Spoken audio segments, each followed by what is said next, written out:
छाता तहसील अधिवक्ताओं की अच्छी सराहनीय पहल। कार्यालयों के लगभग 82 मीटर कच्चे रास्ते को कराया गया पक्का। चैम्बर्स की आसपास की कच्ची गलियों को अपने निजी खर्चे से कराया गया पक्का। मथुरा जिले की छाता तहसील अंतर्गत अधिवक्ता गणों के लगभग 300 से 400 की संख्या में कार्यालय, ऑफिस और चैम्बर्स बने हुए हैं। इस तहसील के चैम्बर्स वकीलों के द्वारा अच्छे और सुंदर बनाए गए हैं ताकि वे सुविधा युक्त तरीके से विधि संबंधी कार्य कर सकें, परंतु अधिवक्ता गणों को अपने चैम्बर्स तक पहुंचने में बड़ी मुसीबतों का सामना करना पड़ रहा था, क्योंकि यहाँ की अधिकांश गलियां कच्ची और गंदगी से पड़ी हुई थी। इन गलियों में बरसात के सीजन में अत्यधिक जलभराव होने की वजह से अधिवक्ता गणों और तहसील में जरूरी काम से आने वाले लोगों को निकलना भी दुर्भर हो रहा था। सभी लोग काफी परेशानियां सहन कर रहे थे।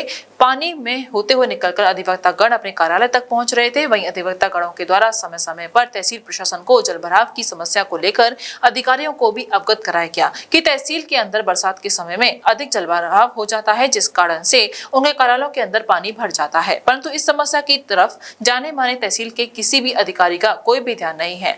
बहुत लंबे समय से चली आ रही इस समस्या से निजात पाने के लिए कुछ चुनिंदा अधिवक्ता गणों के द्वारा अपने कार्यालयों तक पहुंचने वाली आसपास की गलियों को क्यों न पक्का करा दिया जाए। इसको लेकर के विचार विमर्श बैठक वकीलों द्वारा आयोजित की गई, जिसमें सर्वसहमति से ये निर्णय लिया गया कि कुछ अधिवक्ता निस्वार्थ भाव से इन गलियों को अपने निजी खर्चे से पक्का करेंगे। इसी की पहल के अंतर्गत आज इन गलियों को पक्का करने का कार्य शुरू किया गया और आसपास की कच्ची गलियों को ईंट सीमेंट लगाकर पक्का करवाया गया।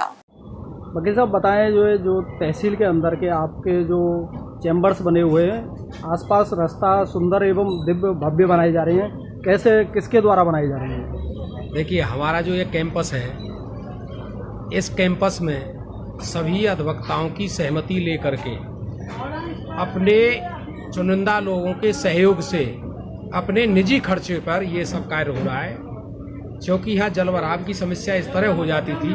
चैम्बर देखे आपने, इतने अच्छे बना रखे हैं और रास्तों में जो कीचड़ रहता था तो पूरी गंदगी चैम्बरों में जाती थी। तो इसलिए सभी लोगों ने एक स्वर में ये स्वीकारा कि क्यों नहीं हम जो है अपनी सहमति से, चुनिंदा लोगों के सहयोग से,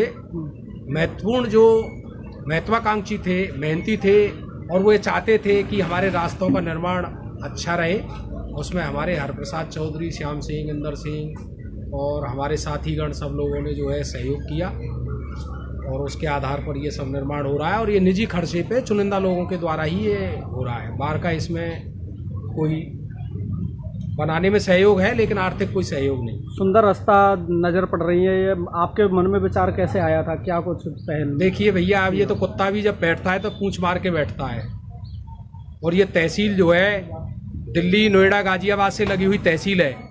यहाँ वीआईपी, वीवीआईपी, एक से अच्छे उद्योगपति, बिजनेसमैन ही लोग यहाँ आते हैं और वो देखते हैं चैम्बर इतने अच्छे हैं और रास्ता इतनी खराब है, तो मन का विचार क्या है? ये तो होना भी चाहिए।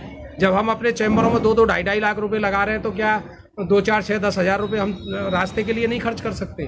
उसी आधार पर जो है बरसात के समय में तहसील के अंदर अत्यधिक जलभराव भी देखने को मिलता है, जिसकी शिकायत अधिकारियों तक की गई। भैया देखो, वो तो बड़े स्तर से होगी, वो तो प्रशासनिक और बड़े बाहर के सहयोग से और बाहर के ही प्रयास से होगी। लेकिन जो ये छोटी समस्या है, ये 80-90 मीटर का जो मामला है, 3-4 हज़ार जो ईंट लगी है, वो आपसी सहयोग से सबने लगाई। बताएं वकील साहब, ये जहाँ तहसील के अंदर जो चैम्बर्स बने हुए हैं, इसमें ये रास्ते का निर्माण किया जा रहा है, कैसे किया जा रहा है, किसके सहयोग से किया जा रहा है? रास्तों में गंदगी और कीचड़ भरा हुआ था। व्यवस्था सरकार की तरफ से नहीं, ना कोई बाहर की तरफ से। हरप्रसाद वकील साहब की सहयोग और उनके प्रयास थे और हरप्रसाद प्रहलाद वकील साहब और इंदर वकील साहब ने निजी अपने खर्चे पे इस खरंजे का निर्माण कराया है। कितने मीटर रास्ता होगा ये? करीब 82 मीटर रास्ता है ये। तो क्या दिक्कतों का सामना करना पड़ रहा था यहाँ? दिक्कतों का सामना, रास्ते में निकलने में वादी भी नहीं निकल पाता था, वकील साहब भी नहीं निकल पाते, रास्ते का अवरुद्ध था, गंदगी और मच्छर, बहुत परेशानियाँ थी। तहसील प्रशासन की तरफ से रास्ते को लेकर के कोई व्यवस्था की गई थी क्या? नहीं, कोई व्यवस्था नहीं की गई तहसील की तरफ से और ना कोई नगर पालिका की तरफ से। तो अभी ये मन में विचार कैसे आया है इन लोगों? ये मन में ये इसलिए आया क्योंकि यहाँ गंदगी थी और बहुत परेशान थे, मच्छर वगैरह और गंदगी में रोजाना परेशान थे, तो इसलिए हरप्रसाद ने अपने प्रयास थे और हम लोगों को साथ लेकर के और इन लोगों ने सहयोग दिया और खरंजे का निर्माण हुआ। सीनियर अधिवक्ताओं के सहयोग से, उनके विशेष सहयोग से ये सारे काम हो रहे हैं। और तहसील में काफ़ी दिनों से यहाँ बहुत परेशानी हो रही थी, आने जाने वालों को काफ़ी तकलीफ़ का सामना करना पड़ रहा था। तो कुछ हमारे सीनियर अधिवक्ता जो हैं वो आपस में बैठ के मशवरा किया, तो आपस में अपने आप सहयोग से, एक दूसरे के सहयोग से सारे विकास कार्य चल रहे हैं, आगे भी चलते रहेंगे। और ये तो सबका काम है, ये जो है जितने काम हो जाए अच्छा विकास की दृष्टि से। तो कितना मीटर रास्ते का निर्माण कराया जा रहा है निजी खर्चे पर, क्या कुछ किन किन की भूमिका है इसमें? इसमें हमारे सीनियर अधिवक्ता पूर्व अध्यक्ष बार एसोसिएशन छाता चौधरी पहला सिंह जी हैं, एक सुपाने वाले हमारे चौधरी इंदर सिंह जी हैं, उनके सहयोग से खरंजी का निर्माण चल रहा है। कितने मीटर रास्ता एकदम सुंदर बढ़िया तरह बनाई जा चुकी है यहाँ पर?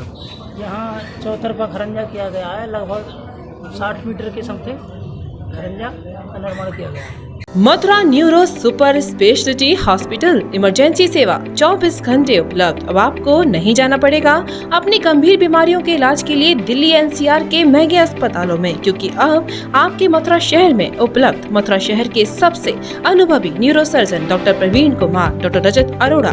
Mathura neuro super speciality hospital, Radhika Vihar, NH2 near Mandi Chauraha, Mathura.